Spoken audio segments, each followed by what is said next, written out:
우리를 대표해서 오주석 집사님께서 대표 기도해 주시겠습니다.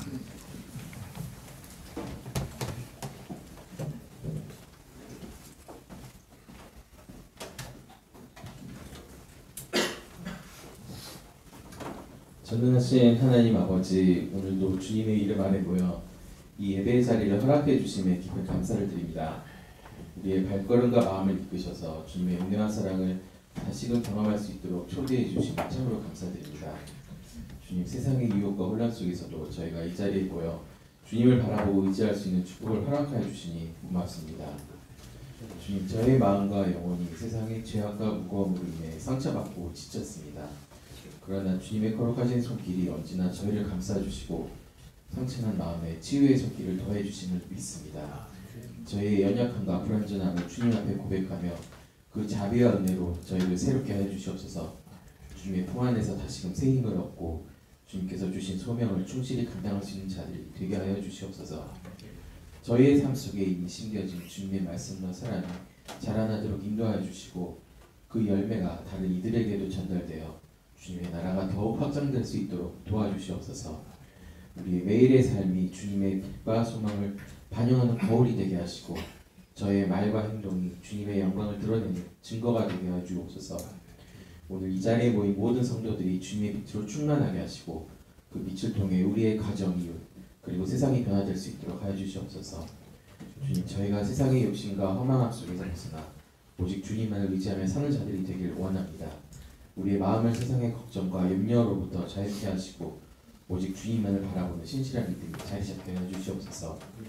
또한 말씀을 전하시는 목사님께 성령의 기름을 부으셔서 그 말씀이 저의 심령 속에 깊이 박혀 풍성한 열매를 맺게 하시고 그 열매가 저의 삶 속에서 주님의 뜻을 이루는 아름다운 역사가 되게 하여 주시옵소서. 목사님의 입술을 통하여 전해진 말씀 속에 주님의 권능이 함께 하시고 그 말씀을 듣는 저희 모두가 주님의 음성을 생생히 듣게 하시어 믿음과 소망이 더해지고 주님과의 관계가 더욱 깊어지게 하시옵소서. 주님, 우리의 기도가 하늘에 닿아 주님의 뜻을 이루기를 원합니다. 우리의 작은 소망과 바람이 모여 이 땅에 주님의 나라가 임하는 큰 비전이 되기를 소망합니다. 저희의 삶이 주님의 사랑을 전하는 통로가 되게 하시고 모든 이들이 주님을 알게 되어 그 사랑 속에 변화되기를 기도합니다. 이 예배가 끝난 후에도 우리의 매일의 삶 속에서 주님과 동행하며 주님의 은혜와 사랑이 우리의 말과 행실을 통해 세상에 퍼져나가게 하옵소서. 모든 영광을 주님께 돌리며 이 말씀을 우리를 구원하신 예수 그리스도의 이름으로 기도드립니다. 아멘.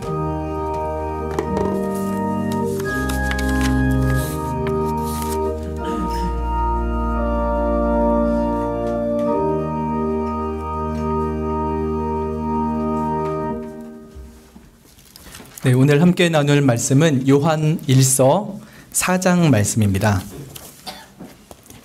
신약성경 390쪽에 있습니다. 요한 1서 4장 1절부터 11절까지 읽겠습니다.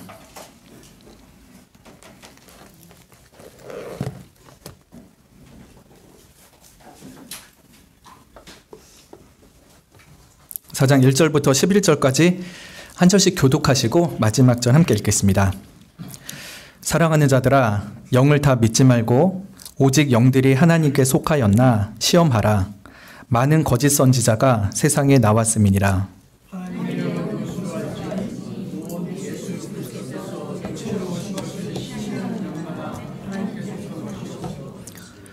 예수를 시인하지 아니하는 영마다 하나님께 속한 것이 아니니 이것이 곧 적 그리스도의 영이니라. 오리라 한 말을 너희가 들었거니와 이제 벌써 세상에 있느니라.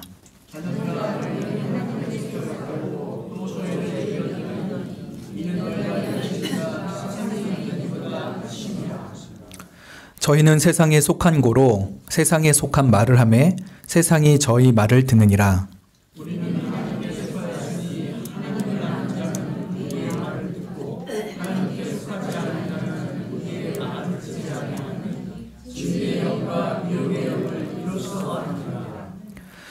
사랑하는 자들아, 우리가 서로 사랑하자. 사랑은 하나님께 속한 것이니 사랑하는 자마다 하나님께로 나서 하나님을 알고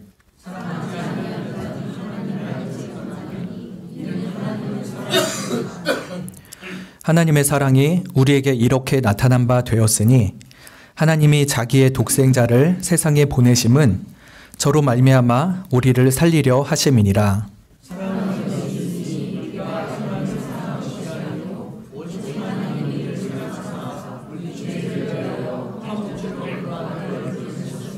함께 읽겠습니다. 사랑하는 자들아, 하나님이 이같이 우리를 사랑하셨은즉 우리도 서로 사랑하는 것이 마땅하도다. 아멘. 소망구역 특송해 주시겠습니다.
네, 요한 1서는 모든 사도 중에서 가장 마지막까지 살아있던 사도인 요한이 그 당시에는 모든 교회들에게 보낸 편지이죠.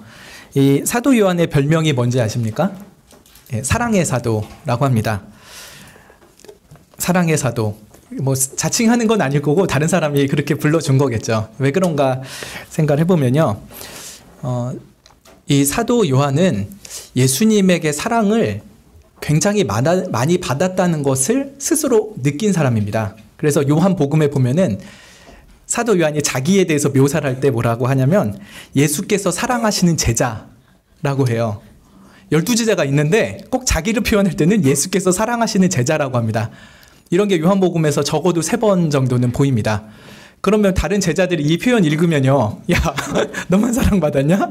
이런 마음이 들 수도 있겠죠. 그런데 그럼에도 불구하고 사도 요한은 그 예수님이 자기 인생 가운데 어느 날 찾아오셔가지고 베풀어 주신 그 사랑을 하나하나 생각을 해보는 거예요. 처음 예수님을 만날 날부터 보안어기라고 혼나는 날도 있었고, 또 예수님 잡혀가시는 날 그 관저까지 쫓아가서 예수님을 보기도 하고, 예수님 못 박히시는 날 그 십자가 밑에서 이렇게 죽어가는 예수님을 받고, 또 부활하신 예수님이 다시 나타나셔서 내가 널 참 사랑한다, 가서 나의 사랑을 널리 전하라, 이런 말씀을 하셨던 그 순간순간을 쫙 생각하면서 나 내 평생 동안에 예수님 날 진짜 사랑하셨구나 거를 절절히 느끼고 살던 사람이었습니다. 그래서 사도 요한은 그가 지었던 요한복음, 또 요한 1서, 2서, 3서, 그리고 요한계시록에서 굉장히 자주 얘기하는 게 사랑입니다. 그리고 그 서신을 쓸 때도 성도들에게 부를 때 사랑하는 자들아 이러면서 부릅니다. 참 스윗한 사도입니다. 오늘 읽은 요한 1서는 이 사랑에 대한 이야기를 굉장히 자주 반복하게 됩니다. 그런데 이 사랑 얘기가 이렇게 단순하게 전개되지는 않습니다.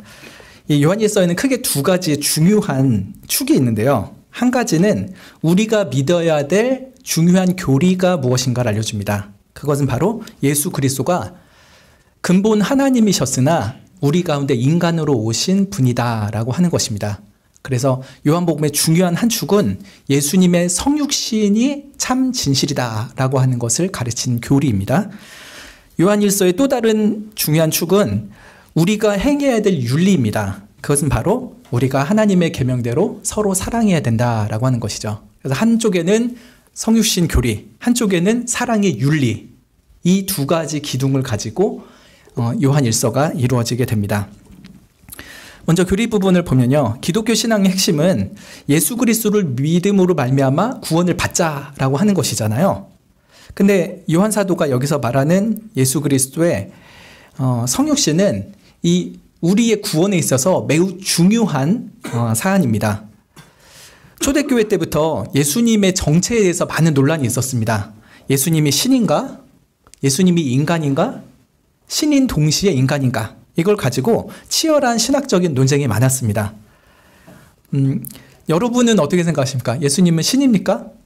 예수님은 인간입니까? 혹은 신이자 동시에 인간입니까?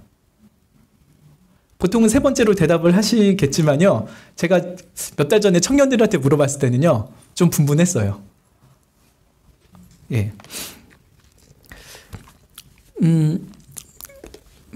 예수님이 하나님인가 인간인가, 동시에 하나님이자 인간이신가, 이걸 가지고서 니케아 콘스탄티노플이라는 회의가 있었고요. 또 칼케톤에서도 회의가 있었습니다. 그때 정리되었던 삼위일체와 예수님의 성육신에 대한 교리를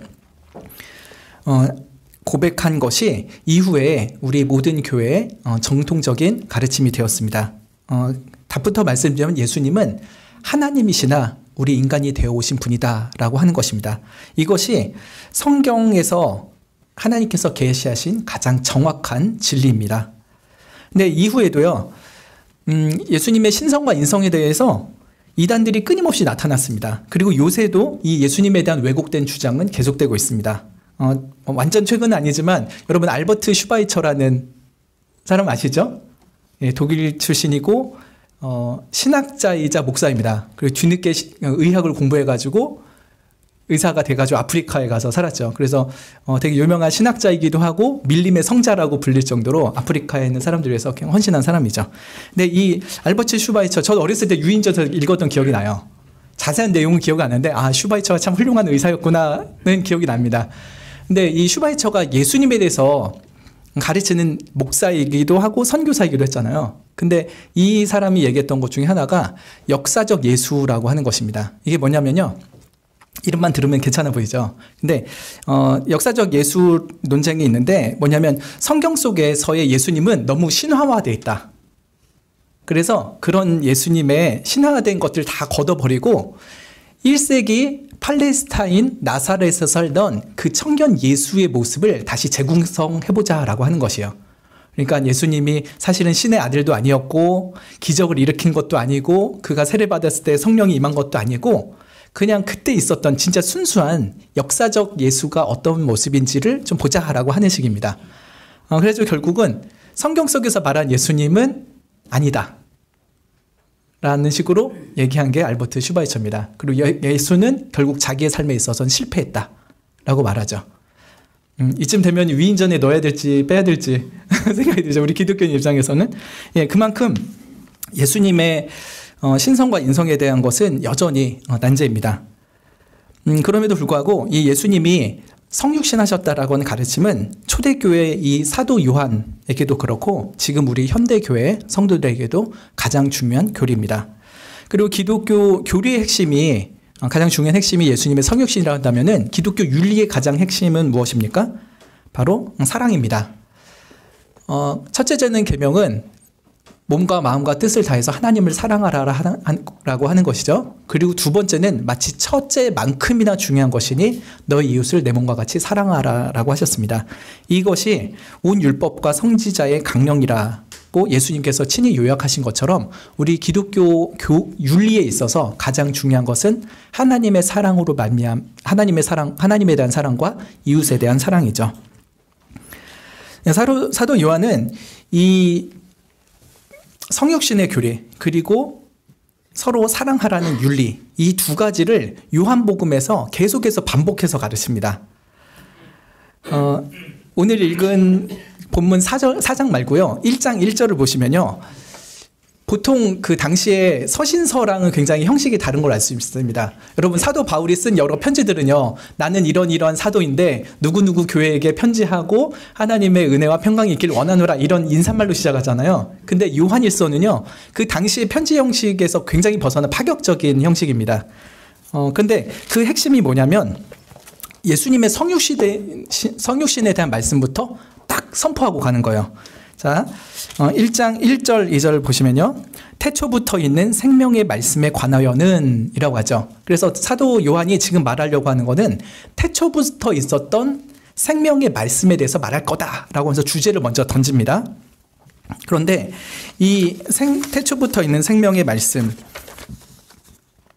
바로 예수님의 신성을 말하고 있는 것이죠. 태초부터 있었다는 것은 시간이 창조되기도 전부터 영원히 존재하고 있었다라고 하는 것을 의미하죠. 또 생명의 말씀이라는 것은 이 예수님 자신이 생명 자체이시고 또 다른 존재들에게 생명을 부여해 주시는 분이라는 것을 알리고 있는 표현입니다. 그래서 이 태초부터 있는 생명의 말씀 관하여는 이라고 하면서 이 말 자체가 이미 예수님의 신성을 강력하게 증거하고 있습니다. 근데 바로 이어지는 1절 하반절에 보시면 이제는 예수님의 인성에 대해서 말합니다. 우리가 들은 바요, 눈으로 본 바요, 주목하고 우리 손으로 만진 바라 라고 하고 있죠. 우리라고 하는 것은 이 사도 요한을 비롯한 다른 사도들을 말하겠죠. 근데 이들이 이 태초부터 있었던 생명의 말씀을 들었다고 해요.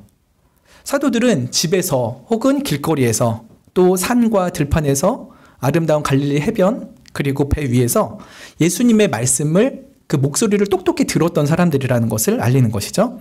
또 눈으로 봤다고 합니다. 예수님이 장동건이나 정우성이나 차은우처럼 사람들 보기에 흠모할 만한 외모는 아니었음이 분명합니다.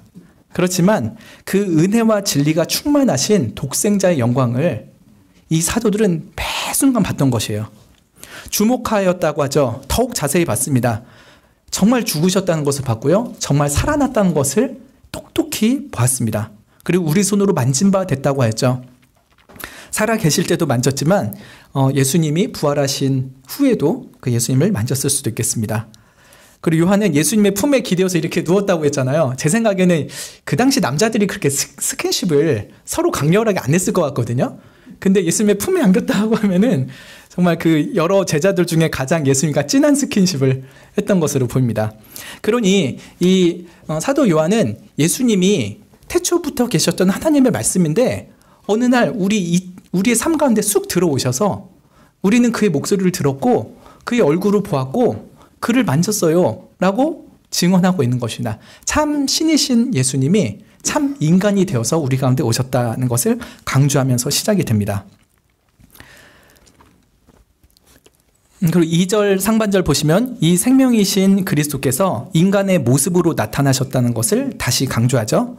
이 생명이 나타나신 바 된지라. 이 영원한 생명을 우리가 보았고 증거하여 너희에게 전하노니 이는 아버지와 함께 계시다가 우리에게 나타나신 바 된 자니라 라고 했습니다. 아버지와 함께 계셨을 때는 세상이 창조되기 이전에 신으로, 동일한 신으로 계셨다는 것이죠. 그런데 어느 날 우리에게 나타나셨다. 육체를 입고 우리 가운데 오셨다라고 말합니다. 그래서 이 사도 요한은 그 삶 가운데 굉장히 중요했던 것이 예수님은 성육신 하셨다. 정말 우리 인간과 똑같은 인간으로 오셨다라고 하는 것이었습니다. 그래서 이 1장 초반부터 성육신의 교리를 강조합니다. 그리고 2장으로 가면요. 2장 1절부터 17절 사이에서는요. 우리가 하나님의 계명대로 살아야 됩니다. 라고 하면서 그 중에서 형제를 사랑하라는 것을 강조합니다. 예. 그래서 1장에서는 예수님의 성육신을 강조했고요. 2장 초반에서는 형제 사랑을 강조해요. 그리고 2장 후반절 18절부터 29절에서는 예수님의 성육신을 부정하는 적 그리스도를 경계하라고 하는 말합니다. 이러면서 다시 교리를 강조하죠. 그리고 3장에서는 다시 윤리를 강조합니다. 3장에서 좀 유명한 구절은 18절, 23절인데 우리 한번 읽어보실까요? 졸리시지 않게. 예, 3장 18절, 23절. 예, 각각 읽어보겠습니다. 시작. 자녀들아, 우리가 말과 혀로만 사랑하지 말고 오직 행함과 진실함으로 하자. 23절. 그의 계명은 이것이니 곧 그 아들 예수 그리스도의 이름을 믿고 그가 우리에게 주신 계명대로 서로 사랑할 것이니라 합니다. 이렇게 해서 1장에서는 성육신의 교리, 2장에서는 서로 사랑의 윤리, 그리고 성육신의 교리를 말하고 3장에서는 다시 사랑하라는 윤리를 말합니다. 그리고 오늘 읽은 본문 4장에서도요. 1절부터 6절에서는 성육신의 교리를 강조하고요. 7절부터 21절까지는 사랑의 윤리를 강조합니다. 이걸 보면요. 제가 요한 1서를 생각했을 때 꽈배기예요. 요한 1서는 그리스도의 성육신이라는 교리를 하나로 하고요. 서로 사랑하라는 윤리를 하나로 합니다. 근데 여러분 꽈배기 보시면요. 이 두 개가 이렇게 꽈져 있잖아요. 그래서 꽈배기죠. 그래서 여러분 요한 1서를 쉽게 생각하실 때 요한 1서는 꽈배기다 라고 생각하시면 좋을 것 같습니다. 예수님은 성육신하신 분입니다라는 참된 교리를 한 축으로 하고 그래서 우리가 서로 사랑해야 된다라고 하는 윤리를 한 축으로 하는 그런 꽈배기인 것입니다. 오늘 본문을 통해서는요. 이 성육신의 교리와 사랑의 윤리에 대해서 각각 살펴보고요. 이게 어떻게 통합이 되는지를 보려고 합니다. 자, 4장 1절부터 6절을 보시면 먼저 성육신에 대한 교리를 강조한다고 했죠. 자, 1절 보시면 사랑하는 자들아 영을 다 믿지 말아라 라고 합니다. 근데 이 영이요. 영혼을 말한다기보다는요. 말씀 사역자들을 의미하는 것으로 해석하는 것이 더 잘 이해가 되실 겁니다. 그렇게 보자면 사랑하는 자들아 말씀 사역자들을 다 믿지 말아라 라고 하는 것이에요. 또 뒤에 보면 오직 영들이 즉 말씀 사역자들이 하나님께 속하였나 시험해봐라. 많은 거짓 선지자가 세상에 나왔다 라고 하고 있죠. 영을 다 믿지 말라라고 합니다. 어느 시대에나 하나님의 말씀을 전하는 자들이 있었습니다. 근데 크게 두 가지로 나눠집니다. 하나는 하나님께 속한 영이 있고요. 또 하나는 사단에게 속한 영이 있습니다. 하나님에 속한 영은 하나님의 진리만을 가르치는 참된 교사입니다. 그러나 사단에 속한 영은 사단의 거짓을 교회 가운데서 유포하고 성도들을 미혹하는 거짓 선지자들이죠. 이미 초대교회 당시에 많은 거짓 선지자가 출현했다라고 말씀을 하고 있죠. 우리가 잘 아는 초대교회 이단이 뭐가 있습니까? 로마서나 갈라디아서 같은 데 보면은 율법주의적인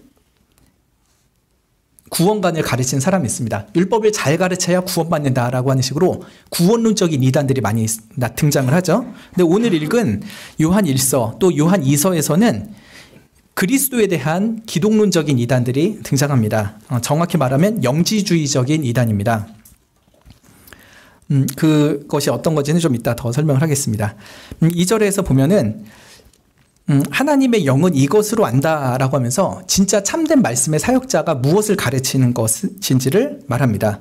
뭐냐면 예수 그리스도께서 육체로 오신 것을 시인하는 영마다 하나님께 속한 자다라고 하고 있죠. 어떤 사람이 참된 하나님의 말씀을 가르치는 교사인가 했을 때 그리스도께서 육체로 오신 것을 시인하고 가르치는 자다라고 했습니다. 여기서 육체라는 것은 그냥 몸만을 말하는 게 아니라요. 그 영혼을 포함한 그 인간의 모든 인성을 말하는 것입니다. 여러분, 우리 인간은 뭘로 만들어졌습니까? 두 가지죠? 영혼과 몸, 두 가지를 말하는 거예요. 그래서 여기서 2절 잘못 생각하면 예수께서 육체로만 오셨다 이렇게 생각해서 예수님은 몸만 있고 인간의 영혼은 없는 분인가? 착각할 수가 있어요. 근데 그건 아니고요. 여기서 말하는 육체는 영혼과 몸을 포함하고 있는 인간의 전 인격을 말하고 있는 것입니다. 그래서 예수님은 우리와 똑같은 인간의 영혼, 인간의 몸을 가지고 오셨다라고 가르치는 자가 참된 교사라고 하는 것입니다. 근데 반대로 3절에 보시면 예수를 시인하지 아니하는 영, 특히 예수님이 어떤 것을 시인하지 않는 거겠습니까?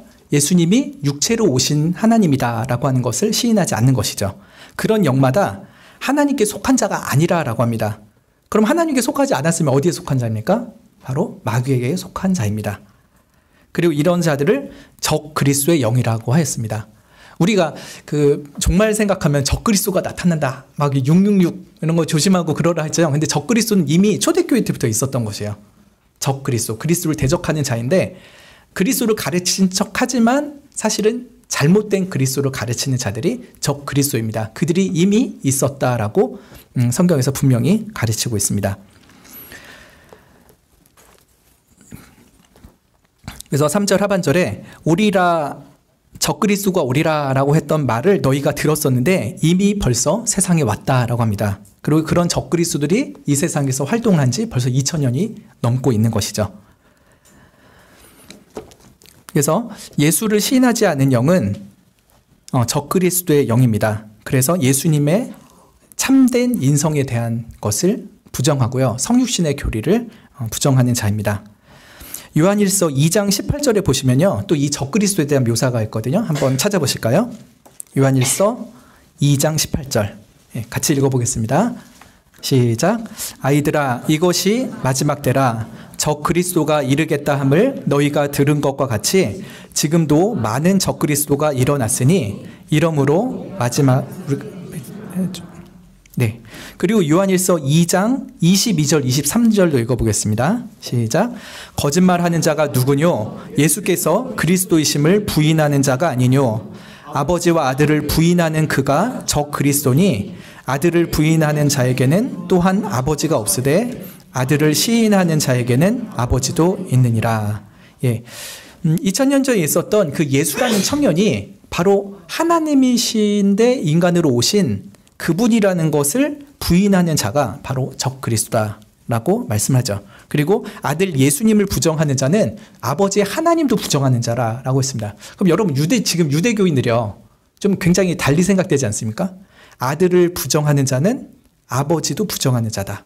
그러면 지금 유대교인들은 예수 그리스도가 하나님의 아들이라는 것을 부정하니까 그들에게 진짜 참된 아버지에 대한 믿음이 있는가?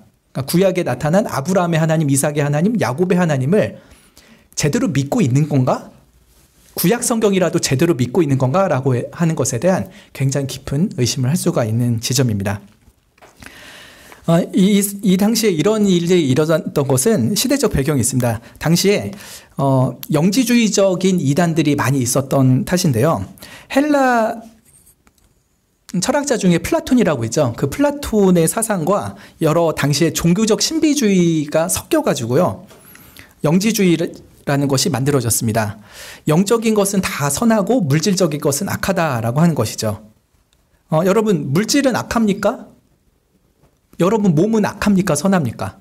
많은 물질 중에 여러분 몸을 생각하면 여러분 몸은 악합니까? 선합니까? 그냥 불성사나울 뿐인가요? 그 정도 아니고 우리 몸은 하나님께서 지어주셨기 때문에 창세기 1장에서 말씀하신 것처럼 심히 좋은 아름답고 선한 것이 분명합니다. 근데 영지주의자들은 이런 물질적인 건 다 악하다고 생각을 해요. 그러니까 우리의 몸은 악해요. 그래서 구원이라는 건 뭐냐면 우리가 영적인 지식을 깨달아가지고 영적인 비밀을 깨달아가지고 이 몸으로부터 탈출하는 것, 몸에서 해방되는 것이 구원이라고 생각을 합니다. 그런 영지주의적 이단이 그 당시 사도 요한 당시에 이미 많이 퍼져 있었던 것이죠. 이 세상의 물질은 우리 성경에서 말하는 여호와 하나님이 만든 게 아니라고 생각해요. 여호와 하나님이 선하신 분인데 어떻게 이 악한 물질을 만들겠냐. 그래서 하나님이 창조자가 아니라 하나님보다 그 등급이 낮은 하급신이 있는데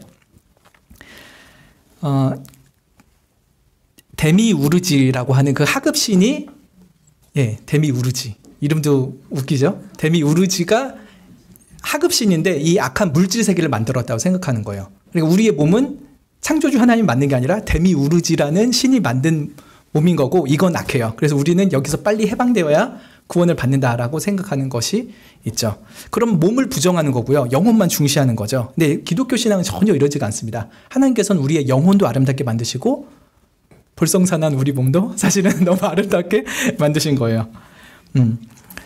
케린투스라는 이단이 사도 요한 당시에 활동했던 사람인데요. 이 사람은 이런 식으로도 생각을 합니다. 이제 예수님에게 초점을 맞춰서 이 영주주의를 생각을 해보면요.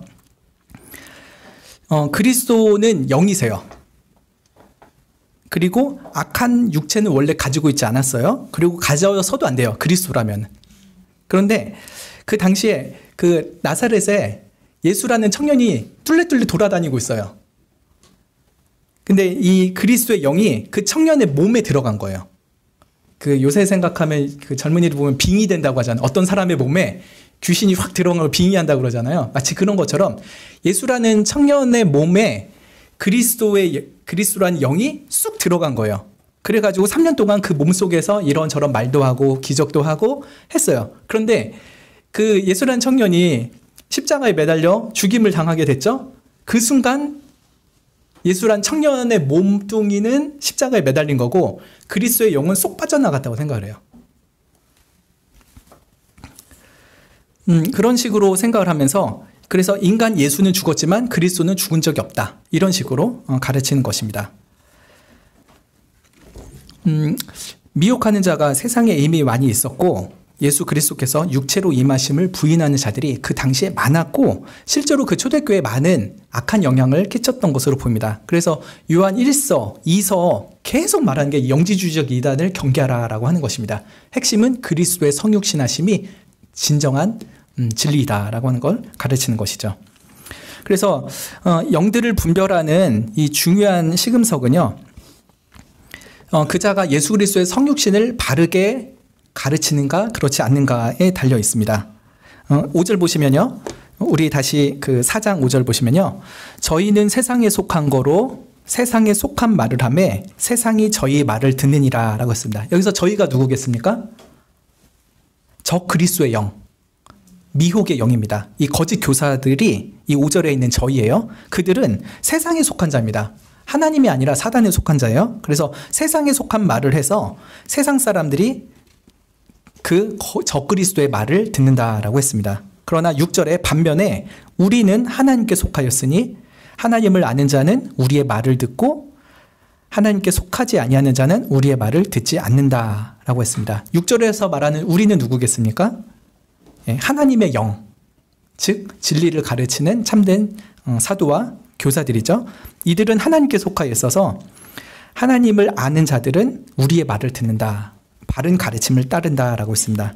마치 양이 자기 목자의 음성을 따라가듯이 그런 것이죠.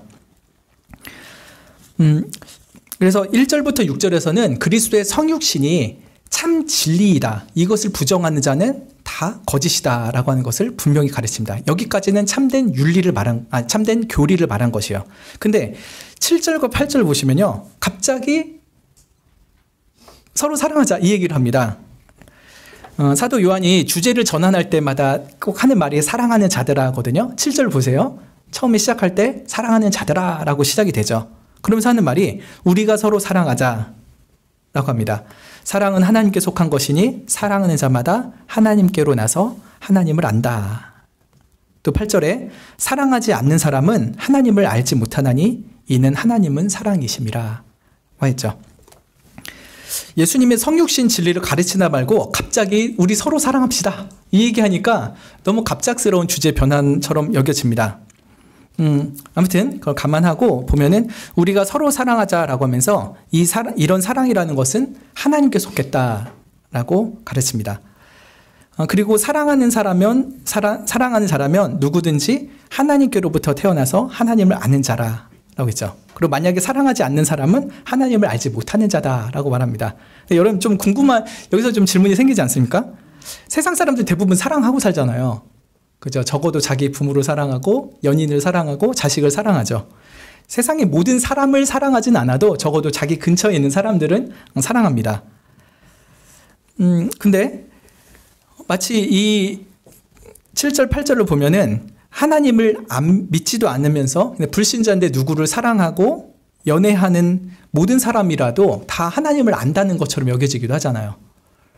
그죠? 사랑하는 사람마다 다 하나님께로부터 나서 하나님을 아는 사람이다 라고 말하면 불신자도 다 사랑은 하고 살기 때문에 그들도 하나님 안다는 건가? 그들도 하나님으로부터 태어났다는 얘기인가? 처럼 여겨질 수도 있겠죠. 실제로는 그러진 않으니까 그럼 여기서 말하는 사랑은 뭐겠습니까? 그것은 바로 하나님의 완전한 사랑 그리고 거듭남의 은혜를 받은 자들이 나누는 사랑을 말하고 있는 것입니다. 그래서 하나님 없는 세상 사람들의 사랑을 말하는 게 아니라 하나님으로부터 받은 그 사랑 그리고 하나님으로부터 나온 그 사랑을 하는 사람들을 이 7절과 8절에서 말하고 있는 것이요. 다시 읽어보면 사랑은 하나님께 속한 것이니 사랑하는 자마다 하나님께로 나서 하나님을 안다라고 했습니다. 여기 이 7절 끝에 있는 사랑하는 자마다라고 하는 게 바로 하나님의 완전한 사랑과 거듭남의 은혜를 받은 사람들이 하는 사랑을 말하고 있는 것이죠. 반대로 8절에 그러한 사랑이 없는 사람은 하나님을 알지 못한다. 왜냐하면 하나님은 사랑이기 때문이다 라고 하고 있습니다. 여기서 중요한 것인데요. 하나님은 사랑이다 라고 하는 구절입니다. 이게 오늘 설교에서 가장 숨어있는 핵심 구절입니다. 숨어 있어요. 이게 쓱 지나가기 쉬운데 사실 이게 굉장히 중요한 말씀입니다.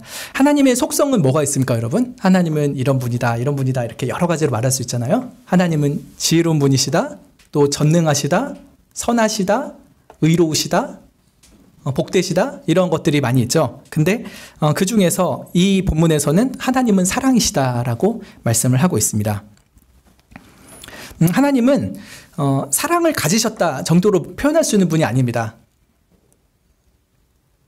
저를 보세요. 김영승은 사랑을 가지고 있습니까? 안 가지고 있습니까? 저에게 좀 사랑의 은덕을 입은 분들은 김영승은 사랑을 가지고 있다라고 하실 거고, 아, 목사님 나한테 쌩하시던데요 하면은 김영승은 사랑이 없다라고 하겠죠. 근데 우리들은요, 저 사람은 사랑이 많다 적다라고 말해요. 그죠? 어떤 사람은 정말 사랑이 정말 많은 분이 있어요. 옆에만 있어도 푸근해지는 분이 있죠. 근데 어떤 분은 옆에 가면 이제 가시에 찔리는 것 같이 사랑이 이렇게 바짝 말라있는 그런 분도 있죠.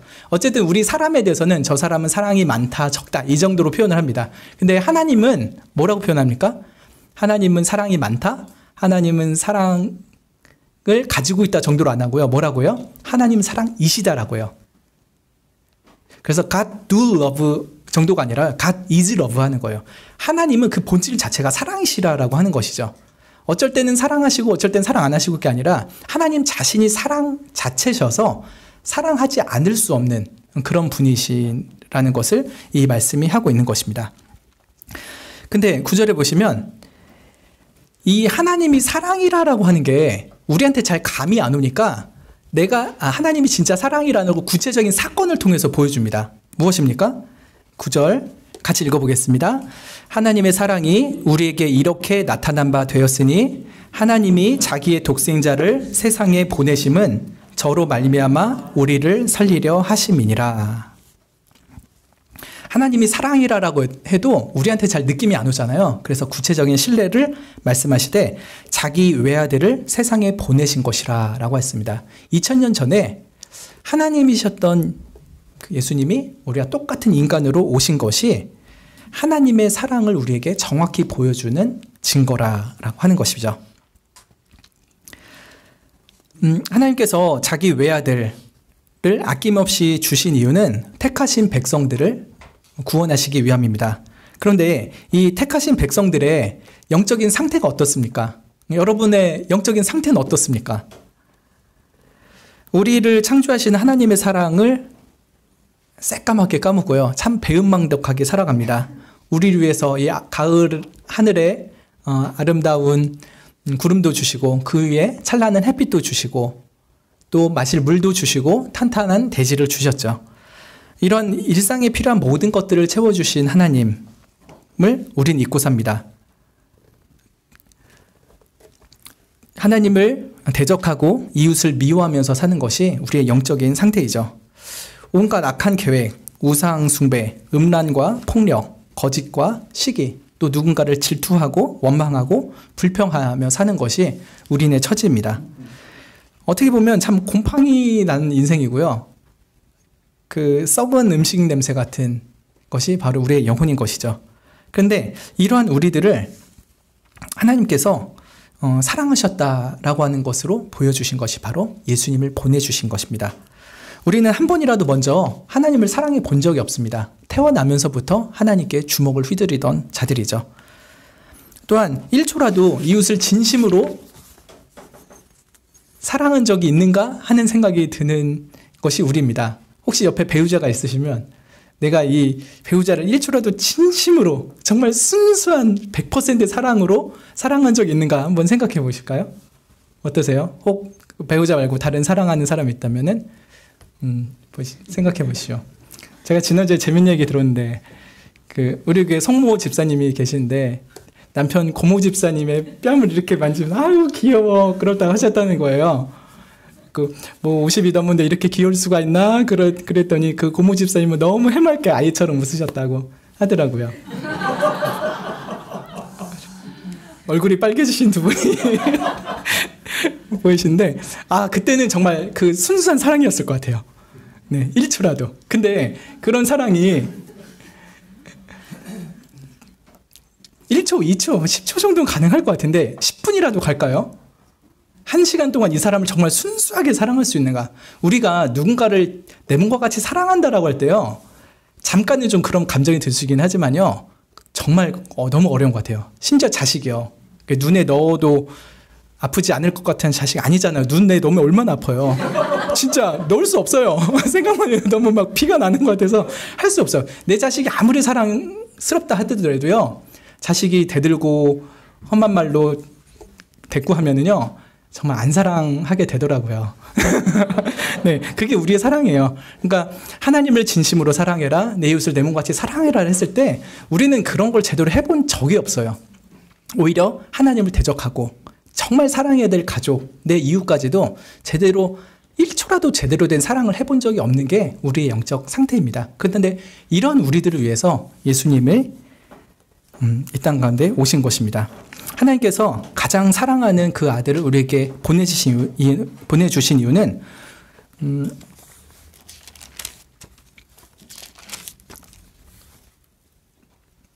네, 10절에 있는 것처럼요.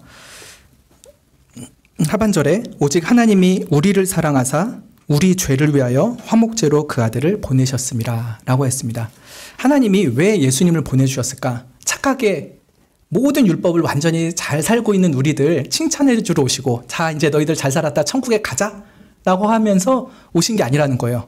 우리는 정말 엉망진창으로 살고 있었고요.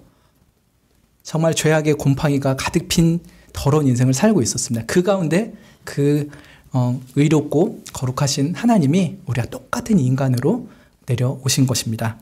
왜 그러셨느냐? 우리의 죄 문제를 해결하기 위하셔서였습니다. 예수님은 어떤 예수라는 청년 몸속에 잠깐 들어가 살다가요. 십자가 고난 당할 것 같으니까 무섭고 두려워서 비겁하게 도망친 그런 분이 아닙니다. 우리의 영혼과 우리의 육신으로 당해야 될 모든 죄의 형벌을 대신 담당하기 위해서 정말 우리의 몸과 우리의 영혼으로 오신 인간이십니다. 십자가의 죽으심으로써 우리의 죄에 대한 하나님의 공의를 완전하게 만족시켰습니다. 죄값을 치러야 되는데 우리가 아니라 예수님이 대신 다 치러주신 것입니다. 그리고 하나님과 우리를 화목하게 하신 화목 제물로서 그렇게 하나님 앞에 온전히 자신을 드리셨습니다. 그래서 로마서 5장 8절에 우리가 아직 죄인 되었을 때 그리스도께서 우리를 위하여 죽으심으로 하나님께서 우리에 대한 자기 사랑을 확증하셨느니라 라고 했습니다. 하나님이 날 정말 사랑하시나요? 증거가 있어요? 라고 했을 때 하나님이 딱 보여주신 게 뭐예요? 십자가예요. 내가 이렇게 내 가장 사랑하는 아들 예수를 너희에게 주었는데 예수가 하나도 죄가 없으면서도 죄밖에 없는 너를 위해서 대신 죽었는데 이보다 더 큰 사랑을 어떻게 보여줄까? 라고 하시면서 자기의 사랑을 확실하게 증거해 주신 것이 바로 십자가이십니다.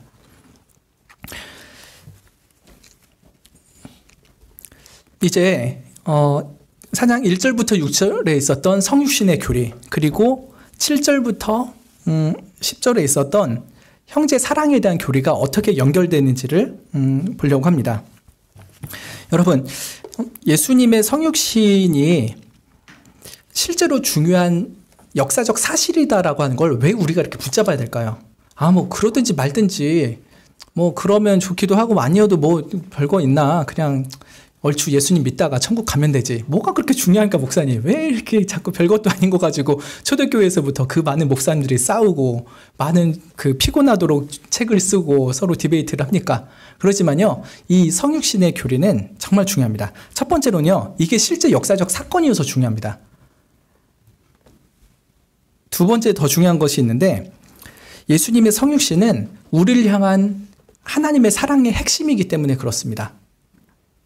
예수님이 참된 인간으로 성육신 하지 않았다면요, 죄지은 우리 인간을 대신한 온전한 화목제물이 되실 수 없었겠죠. 인간인 우리가 죄를 범했기 때문에 인간이 죽어야만 했습니다. 그런데 예수님이 인간이 아니었다면 우리를 위해 죽는 합당한 제물의 자격이 안 받는 것이죠. 그래서 예수님은 우리 인간을 대신해서 벌받는 인간이 되시기 위해서 정말로 인간이 되어 오신 것입니다.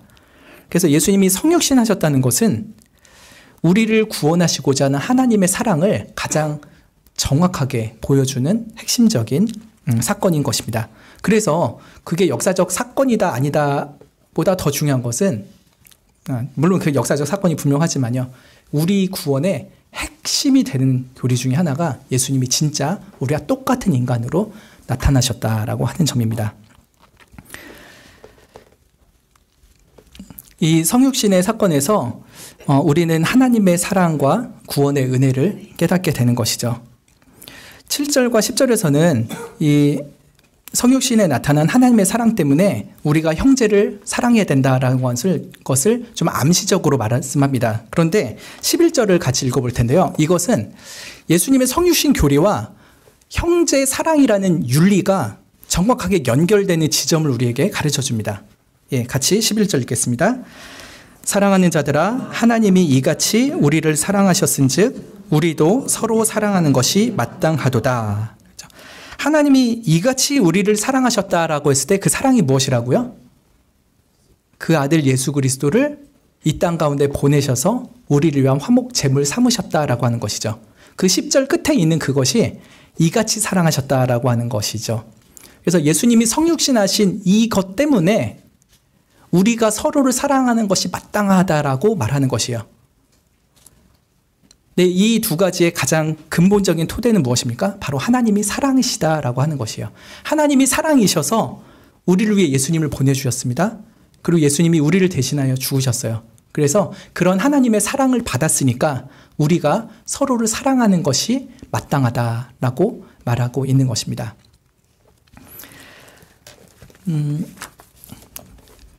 제가 아까 요한일서는 꽈배기라고 말씀드렸죠. 제가 꽈배기 어떻게 만드는지 유튜브에서 봤었어요. 감은 있었는데 확인해 보려고 유튜브를 봤는데 어떻게 만드는지 혹시 아십니까? 실제로 만들어 보신 분도 있을 거고 보신 분도 있을 텐데요. 먼저 반죽을 길게 만들죠. 반죽이 한 60cm라고 합시다. 좀 긴 꽈배기 만들어요. 60cm면요. 반죽이 이렇게 스틱이잖아요. 길게 이렇게 된 거를 반으로 접습니다. 그리고 끝에를 붙여요. 붙이고 여기부터 이렇게 꼬는 거예요. 딱 꼬면은 한 30cm 정도의 꽈배기가 되죠. 그걸 기름에 넣고 튀기는 겁니다. 그런데 이 처음에 이 긴 반죽 있잖아요. 이것이 바로 뭐냐면 하나님의 사랑이에요. 이 하나님의 사랑이 이렇게 길고요. 이거를 반으로 접습니다. 이게 세로로 접는 생각하면요. 이렇게 접으면요. 한쪽은 그 하나님의 사랑이 그리스도의 성육신의 교리로 나타납니다. 그리고 또 한쪽은 그런 사랑을 받은 우리가 서로를 사랑해야 된다는 윤리로 나타난 거예요. 그래서 참된 교리와 참된 윤리라는 꽈배기가 하나님의 사랑이라는 하나 안에서 이렇게 꽂아져 있는 것입니다. 그래서 하나님은 이 요한일서를 통해서 여러분에게 사랑의 꽈배기를 먹여주시려고 하는 거예요. 하나님의 사랑 자체가 꽈배기예요. 이 꽈배기의 본질은 하나님의 사랑입니다. 얘들아, 내가 너희들 이렇게 사랑한다.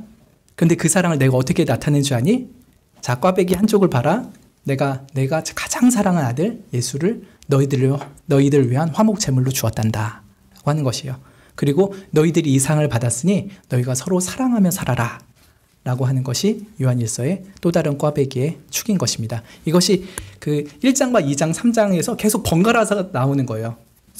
예수님은 성육신 하셨다. 그러니까 사랑해라. 예수님은 성육신 하셨다. 그러니까 사랑해라. 예수님은 성육신 하셨다. 그러니까 사랑해라. 이게 요한복음 1, 2, 3장에서 계속 번갈아가서 나옵니다. 그래서 이거를 꽈배기처럼 볼 수 있는 것이죠. 근데 그 꽈배기 한 덩어리는 바로 하나님의 사랑입니다. 망원동에 가면 되게 유명한 꽈배기 집이 있어요. 저 아내랑 가면은 아내가 꼭 사 먹자고. 저는 안 된다고 살찐다고 그만 먹자고 이러는데 그 꽈배기는 뭘로 만드나요? 밀가루 만들잖아요. 거기 좀 약간의 반죽들을 넣지만요. 근데 하나님이 주시는 꽈배기는 그 근본 재료가 무엇입니까? 하나님의 사랑이에요. 하나님의 사랑의 꽈배기를 이렇게 맛있게 꼬고 튀겨주셔서 여러분의 입에 넣어주시는 것입니다. 자, 입을 벌리십시오. 사랑의 꽈배기를 마음껏 드십시오. 그리고 주변의 사람들에게 이 하나님의 사랑의 꽈배기를 나누어 먹여주시면 좋겠습니다. 이 하나님의 사랑이라는 꽈배기를 먹은 자들이 나타내야 될 삶의 모습이 무엇이겠습니까? 딱 두 가지만 짧게 말씀드리면요. 첫 번째는 먼저 사랑하는 사랑입니다. 우리가 먼저 하나님을 사랑한 것이 아니죠. 하나님이 먼저 우리를 사랑하셨잖아요. 그렇다면 그 먼저 사랑을 받은 우리가 다른 이들에게도 먼저 사랑을 베푸는 것이 합당할 것입니다. 우리의 자존심이나 혹은 복수심으로 인해서 우리는 남들한테 잘 사랑을 못합니다. 그렇지만 내가 뭔가 잘못했으면요, 먼저 사과합시다. 그리고 남이 나한테 잘못했는데 용서를 구하지 않아도요, 우리가 먼저 용서하면 좋겠습니다. 하나님이 그 사랑을 우리에게 먹여주셨잖아요. 두 번째로 이 사랑에 대한 실천은 희생적인 사랑입니다. 손해보지 않고 형제를 사랑할 수가 없습니다. 우리가 아까 읽었던 것처럼 말과 혀로만 사랑하는 것이 아니라 행함과 진실함으로 사랑하라 라고 했습니다. 이것은 분명히 손해가 따릅니다. 예수님이 이 땅 가운데 오실 때 하나님은 그 아들을 아낌없이 내어주셨습니다. 가장 귀한 것을 우리에게 내어주신 게 하나님 아버지시죠. 우리 또한 다른 사람을 사랑한다 할 때 우리의 마음을 주고 또 시간을 주고 물질을 주고 힘을 주면서 우리에게 있는 가장 귀한 것들을 나누는 것이 하나님의 사랑의 꽈배기를 먹은 이들의 삶의 태도일 것입니다. 먼저 사랑하고 희생적으로 사랑하는 우리가 되면 좋겠습니다. 예, 기도하겠습니다. 하나님,